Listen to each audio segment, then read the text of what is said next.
Extreme flooding in Pakistan is taking a toll on the country's food security as homes, herds, and crops have been washed away. At least 1,100 people have been killed and more than 1 million homes have been damaged or destroyed since mid-June. The UN Secretary General is appealing for $160 million in emergency funding and is urging the world to take serious action on climate change. Kaye is joining us from Islamabad to talk more about aid efforts on the ground. He is Pakistan's country director for the World Food Program. Thank you for being here, Chris. So can you explain in more detail the scope of what's happening there? How dire is the situation? Well, I've been in Pakistan for a couple of years now and have been very much involved in being the front end of emergency response in a variety of places around the world. And I certainly haven't seen anything quite as immense as the problems that we have now here in Pakistan. Just the scale of the flooded area, the numbers of people involved, it's truly horrific and frankly frightening because it's such an obvious indicator of the impact of climate change. You know, Chris, we see these images and I have to wonder how challenging is it to distribute aid to the people there? How's your team working through this? Yeah, well, I mean, I think the first thing to say is that the government is very much in the lead here. We had massive floods in Pakistan in 2010. And back then, the international community really played a very significant and leading role. Here we are in 2022.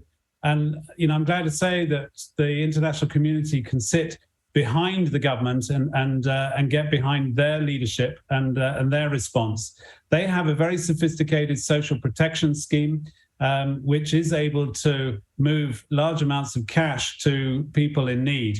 That system was in place before the floods, and they've been able to scale that up in order to help cash disbursements out to flood-affected people.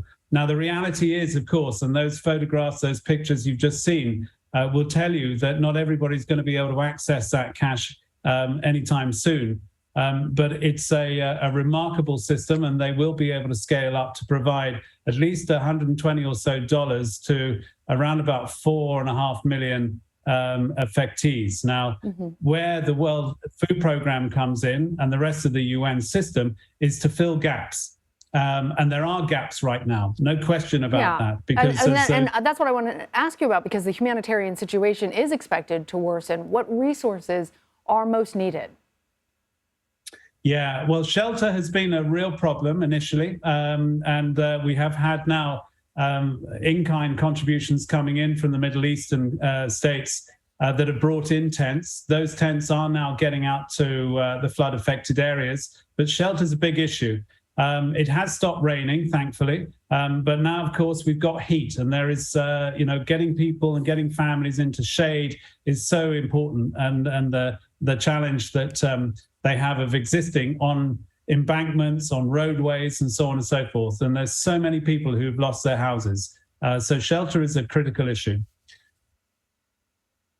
All right. Kaye, best of luck to you and your team and everyone there in Pakistan working to alleviate this humanitarian crisis. Thank you.